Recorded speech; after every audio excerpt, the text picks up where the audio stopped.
지난해 대전에서 혈중 알코올 농도 0.12%의 술에 취한 운전자가 오토바이를 충격해서 오토바이 운전자가 사망하는 끔찍한 사고가 일어났습니다. 그런데 검사는 운전자를 일명 윤창호법이라고 불리는 특가법 위험운전치사죄로 기소했는데요. 법원이 윤창호법을 적용하지 않았습니다. 이로 인해 이 판사는 엄청난 비난을 받고 있습니다. 하지만 여러분, 까더라도 알고 까셔야 됩니다. 오늘 윤창호법은 도대체 뭔지, 왜 적용이 안 됐는지, 그 허점은 무엇인지 설명해 드리겠습니다. 도로왕 김지훈 변호사입니다.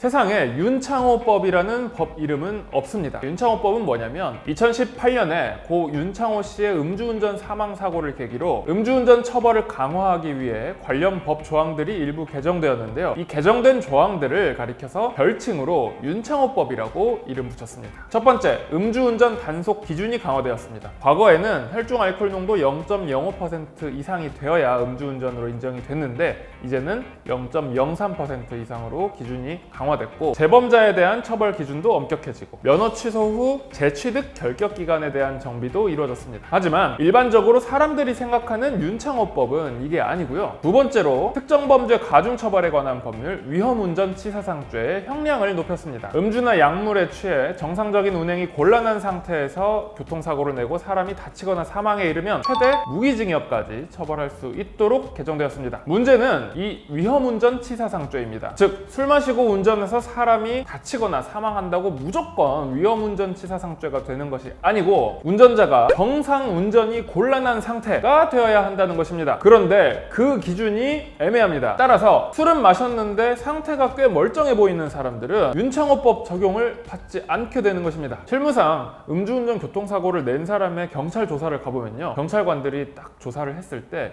이 피의자가 완전 그 당시에 인사불성이었다든지 혹은 혈중 알코올 농도 수치가 너무 높다든지 그래서 범행 경위 자체를 기억을 못하는 이러한 상황에서 주로 위험운전치사상죄를 적용하곤 합니다. 위 사건에서도 재판부는 당시 사진에서 피고인의 눈빛이 비교적 선명하고 다음날 조사에서도 사고 경위를 상세히 기억하고 있다는 이유로 위험운전치사죄를 적용하지 않았습니다. 댓글을 보면 판사에 대한 비난이 굉장히 많습니다. 저도 구체적인 사실관계를 보진 않았지만 판사도 억울할 수 있습니다. 애초에 이 윤창호법에 공백이 있기 때문에 판사가 마음속으로는 윤창호법을 적용하고 싶어도 그럴 수 없었을 가능성이 있습니다. 또 다른 댓글에 술은 마셨는데 음주운전조차 인정되지 않았다고 생각하시는 분들도 있습니다. 하지만 그것은 아닙니다. 음주운전 자체는 인정이 됐습니다. 그래서 도로교통법 음주운전죄로 처벌이 된 거죠. 그리고 사람이 사망한 부분에 대해서는 교특법 치사죄로 인정이 됐습니다. 다만 문제는 이 두 죄가 성립해도 특가법 위험운전치사죄보다는 형량이 낮다는 거죠.